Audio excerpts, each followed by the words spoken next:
नमस्कार दोस्तों, मैं गीता देश सार्थक न्यूज संपूर्ण खबर तीखी नजर में आप सभी का हार्दिक स्वागत करती हूं। और आज हम बने हुए हैं जयपुर के झोटवाड़ा क्षेत्र में राष्ट्रीय लोकतांत्रिक पार्टी के जिला मंत्री दीपचंद नटवाड़िया जी के साथ। तो सबसे पहले सर मैं आपका वेलकम करती हूँ। तो सर, जैसा कि आपने बताया कि आपकी पार्टी के राष्ट्रीय अध्यक्ष माननीय हनुमान बेनीवाल जी किसानों के हित में उनके तीनों कानूनों को वापस लेने के लिए उनके साथ खड़े थे। जब भी आंदोलन हुआ तो वो उनके साथ बने हुए थे।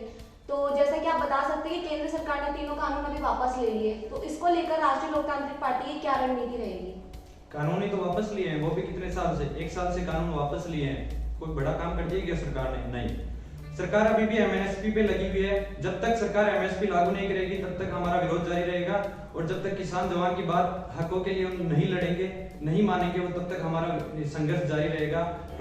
बेरोजगार को रोजगार चाहिए, किसानों को उनका न्याय मिले, एमएसपी लागू हो, तब तक हमारी एनडीए से ऐसी लड़ाई चलती रहेगी और आगे भी चलेगी। सर, जैसा कि आपने एमएसपी के बारे में बताया, तो इसके बारे में थोड़ा विस्तार से बताएंगे? देखिए, आपने सही क्वेश्चन किया। जो आप बता रहे हो कि एमएसपी क्या होती है कि जैसे आज अपन बाजार में देखें तो एक पार्ले जी बिस्किट आता है, उसकी भी एमएसपी लागू रहती है कि इसी प्राइस में ये बिकना चाहिए। लेकिन किसान की जो फसल है उसकी एमएसपी अभी तक कोई डिसाइड नहीं की है।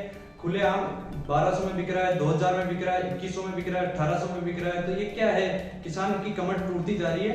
तो मेरा सरकार से निवेदन है कि एमएसपी भी लागू करे, तभी हम ये जो किसान आंदोलन पे बैठे हैं ये तभी पीछे हटेगा, वरना एक ना एक दिन ये बहुत बड़ा आंदोलन और बढ़ जाएगा। और जैसे 1 साल से आंदोलन चल रहा है तो ये सबसे बड़ा, देश का सबसे बड़ा आंदोलन ये किसान आंदोलन ही हुआ है। अगर एमएसपी नहीं लागू करेंगे तो इससे भी बड़ा आंदोलन जल्द होगा। जैसा कि आपके राष्ट्रीय लोकतांत्रिक पार्टी के राष्ट्रीय अध्यक्ष माननीय हनुमान बेनीवाल जी ने अभी कुछ समय पहले घोषणा की थी कि उन्होंने अपनी पार्टी को जो है एनडीए से बिल्कुल अलग कर लिया है, तो इसके बारे में आपका क्या कहना है कि क्या वापस से राष्ट्रीय लोकतांत्रिक पार्टी एनडीए से गठबंधन करेगी?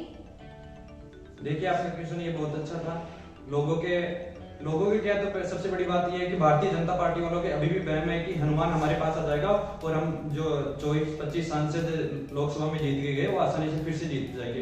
ये उनका वहम में ही रह जाएगा, लेकिन ऐसा कुछ नहीं होगा। इस बार हमारे माननीय सुप्रीमो ने बीकानेर में कल परसों प्रेस कॉन्फ्रेंस की थी। उन्होंने साफ जाहिर कर दिया कि जब तक बेरोजगारों को रोजगार नहीं मिलेगा, बढ़ती हुई महंगाई कम नहीं होगी और एमएसपी की जो खरीद पर फसल एमएसपी लागू नहीं होगी, तब तक एनडीए में आने का सवाल ही नहीं है। और वैसे भी आगे भी सवाल नहीं रहेगा, क्योंकि राष्ट्रीय लोकतांत्रिक पार्टी ऐसी पार्टी बन चुकी है, वो अपने स्तर पर चुनाव लड़ना जानती है अच्छी तरह से।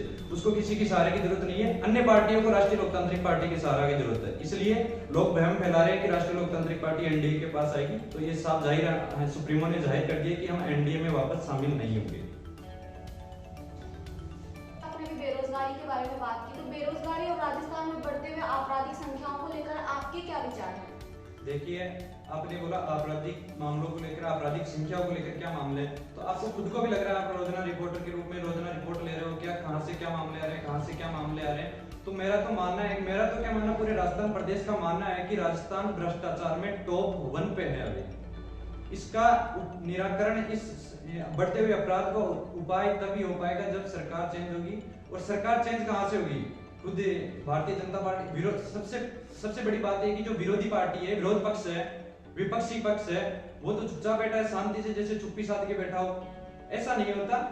विपक्ष की भूमिका निभाने वाली एक ही पार्टी है, राष्ट्रीय लोकतांत्रिक पार्टी। वो अपनी बेखूबी से अपना पूरा काम कर रही है, और भारतीय जनता पार्टी बिल्कुल चुप्पी साधे हुए विधानसभा में बैठी है। विधानसभा में जाते हैं, आते हैं, जाते हैं, बिल्कुल साइलेंट मामला कर रखा है उन्होंने।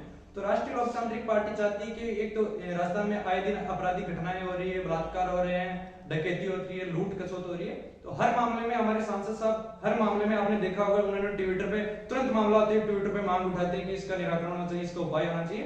तो राष्ट्रीय लोकतांत्रिक पार्टी सोशल मीडिया से लेकर, सड़क से लेकर संसद तक इस मामले को उठा रही है।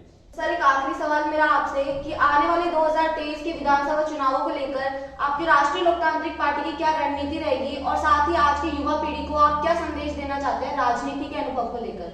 देखिए, राष्ट्रीय लोकतांत्रिक पार्टी चुनाव लड़ेगी 2023 में, और जैसा कि आपको पता है 2018 के मात्र हमें बहुत कम समय मिला था, 1 महीने से कम समय मिला था। उसमें भी हमने 57 उम्मीदवार उतारे थे, उसमें भी 3 हमारे जीत के निकले और 6 से 10 के बीच में सेकंड पोजीशन में रहे। तो आप इसके अकॉर्डिंग अनुमान लगा सकते हैं। और 2023 में माननीय सुप्रीमो ने बीकानेर में प्रेस कॉन्फ्रेंस हुई, उसमें साफ जाहिर कर दिया कि हम पूरी 200 सीटों पे हमारे टिकट बांटेंगे और चुनाव लड़ाएंगे। अच्छे, जैसा कि अभी आपने पूछा कि आप हमारे चैनल के माध्यम से युवाओं को क्या संदेश देना चाहेंगे, तो मैं उनको एक ही संदेश देना चाहूंगा कि आप एक तो बेवकूफी से अपनी जो जितनी भी पार्टियां हैं उनमें सोच विचार समझ करके जिसमें आपका भविष्य उज्जवल हो वो पार्टी ज्वाइन करें। मेरे अकॉर्डिंग तो भविष्य उज्जवल वाली पार्टी एक ही पार्टी है, राष्ट्रीय लोकतांत्रिक पार्टी। इसमें आइए, आपका स्वागत है। और राष्ट्रीय लोकतांत्रिक पार्टी ज्वाइन करके हर किसान, मजदूर, जवान की और शोषित वर्ग की सेवा करिए और उनके सपनों का साकार कीजिए। धन्यवाद।